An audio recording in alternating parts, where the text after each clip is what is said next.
Serious intensive revision को लेकर बिहार की राजनीति नहीं बल्कि पूरे देश की राजनीति गरमाई हुई है। विपक्ष इस प्रक्रिया को असंवैधानिक करार दे रहा है। विपक्ष वर्सेस चुनाव आयोग की इस लड़ाई में बीजेपी निशाना है, चुनाव आयोग बहाना है।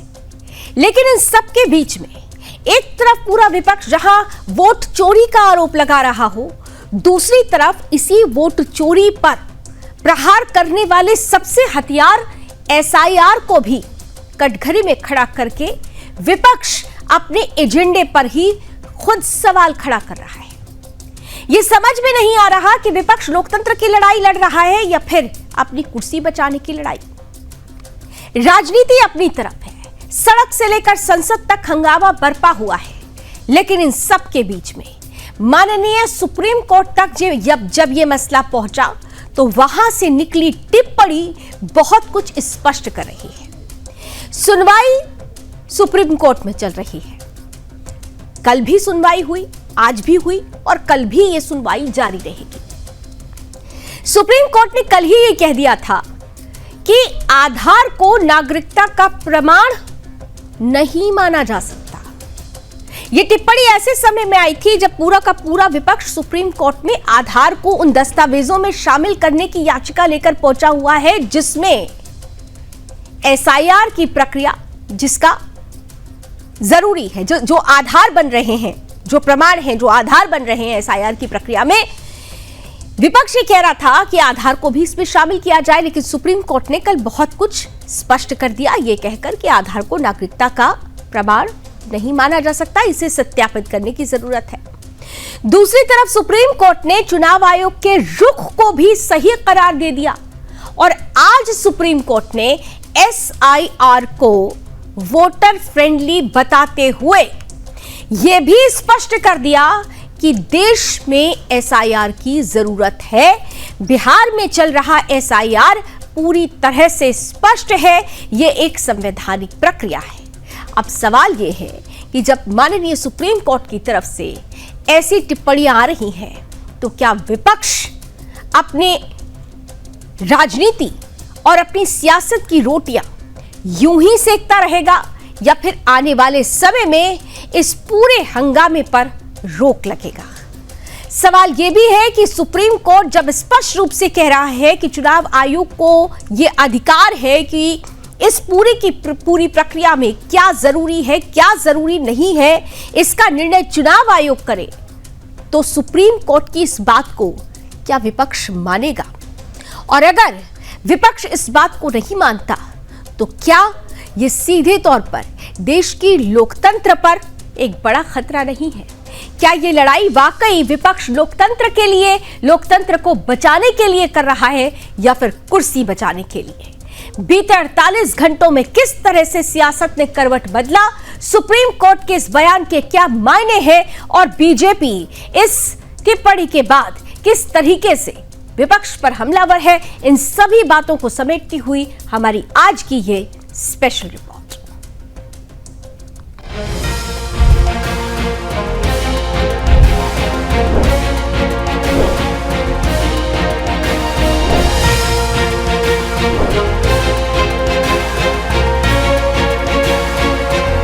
बिहार में चुनाव से पहले वोटर लिस्ट में गड़बड़ी के आरोप लग रहे हैं। वोटर रिवीजन के दौरान नाम काटने और फर्जी वोट जोड़ना मामला अब संसद और सड़क से आगे निकलकर सुप्रीम कोर्ट तक पहुंच गया है, जहां सुप्रीम कोर्ट ने एसआईआर को वोटर फ्रेंडली बताया है और कोर्ट ने कहा कि चुनाव आयोग ने 11 में से कोई एक डॉक्यूमेंट मांगा है।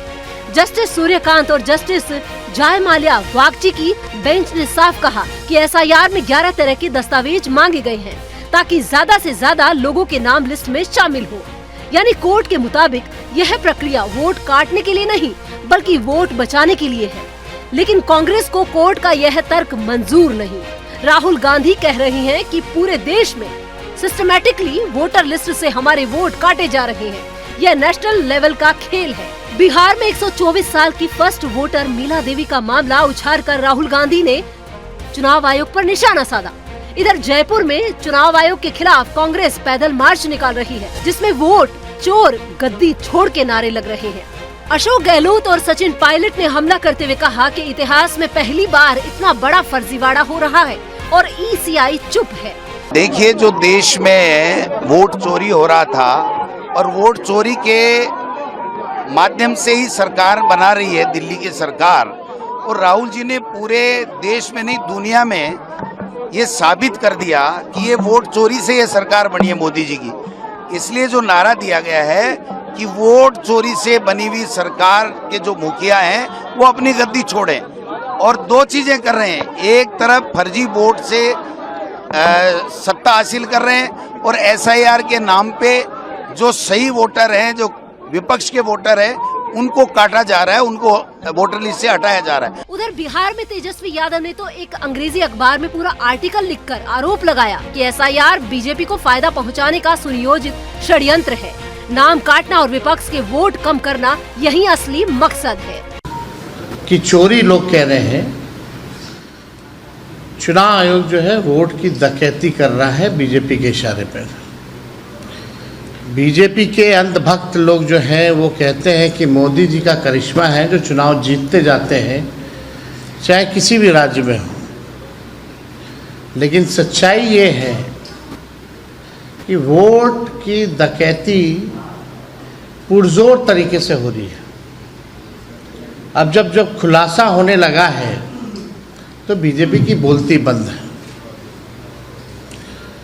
आज तक इलेक्शन कमिश्नर जो हैं प्रेस कॉन्फ्रेंस नहीं किए हैं, आज तक ऐसा कभी नहीं हुआ। और आज आप देखिएगा कि कुछ और एसआईआर में जो प्रक्रिया में जो खामियां रही हैं उसको भी हम लोग जो है उजागर करेंगे। इन सब आरोपों के जवाब में बीजेपी नेता अनुराग ठाकुर ने राहुल गांधी पर झूठ की राजनीति करने का आरोप लगाया और कहा कि जब एसआईआर से फर्जी वोट हटाए जा रहे हैं तो कांग्रेस को क्यों दिक्कत है? क्या कांग्रेस अपने घुसपैठिए वोट बैंक को बचाना चाहती है? ये एक नहीं, ऐसे अनेक उदाहरण हैं। और इस परिवार और पार्टी का शुरू से ये रहा है कि चुनाव हारते हो तो वोटर पे ठीकरा फोड़ दो, या इलेक्शन कमीशन पे ठीकरा फोड़ दो, या इलेक्शन कमीशन के नियमों पर, कार्यप्रणाली पर प्रश्न चिन्ह खड़ा कर दो। इंदिरा गांधी जी ने तो यहां तक कह दिया कि मतदाता मूर्खों का टोला है। Indira Gandhi said voters a bunch of fools. Anurag Thakur ने रायबरेली और बंगाल के फर्जी वोटरों का भी मामला उठाया और बताया कि किस तरह से रायबरेली में फर्जी वोटरों की लिस्ट है। इसके साथ ही उन्होंने गांधी परिवार के ऊपर भी निशाना साधते हुए कहा कि हारते ही ये है, इल्जाम ईसीआई और बीजेपी पर लगाते हैं। और ये एक के बाद महाराष्ट्र, हरियाणा, दिल्ली, अनेकों राज्यों और देश में 3 बार लगातार चुनाव हारने के बाद, 90 चुनाव हारने के बाद राहुल गांधी जी आरोप प्रत्यारोप पर लगातार जारी हैं। अब इनका मॉडस ऑपरेंडी क्या है राहुल जी का? चुनाव हारो, झूठे आरोप लगाओ, कभी इलेक्शन कमीशन में कंप्लेंट दर्ज मत कराओ, कभी सबूत मत दो, और लोकतंत्र को फर्जीवाड़ा करके एक तरह से जनता को भ्रमित करने का काम करो, लोकतंत्र को नीचा दिखाने का काम करो। वहीं बीजेपी आईटी सेल प्रमुख अमित मालवीय ने तो सोनिया गांधी पर बड़ा आरोप लगाते हुए दावा किया है कि 1980 और 1983 में बिना नागरिकता के सोनिया का नाम वोटर लिस्ट में था। यही वजह है कि राहुल गांधी फर्जी वोटरों को वैध करने के पक्ष में है। तो वहीं अब सवाल ये है कि आने वाले महीनों में बिहार और देश के बाकी राज्यों में यह एसआईआर का मुद्दा कितनी सियासी गर्मी लाएगा। कांग्रेस को लगता है कि यह चुनावी मास्टर स्ट्रोक बन सकता है जिससे बीजेपी को घेरा जा सके। वहीं बीजेपी इसको राष्ट्रहित और पारदर्शिता की कवायद बताकर विपक्ष को फर्जीवाड़ा करने वालों का बचावकर्ता साबित करने में लगी है। जनता किसके तर्क को सही मानती है यह आने वाला वक्त ही तय करेगा। लेकिन इतना तो तय है कि वोटर लिस्ट अब सिर्फ एक चुनावी दस्तावेज नहीं बल्कि लोकसभा 2029 की सियासी जंग का हथियार बन चुकी है। Bureau report, Sudarshan news.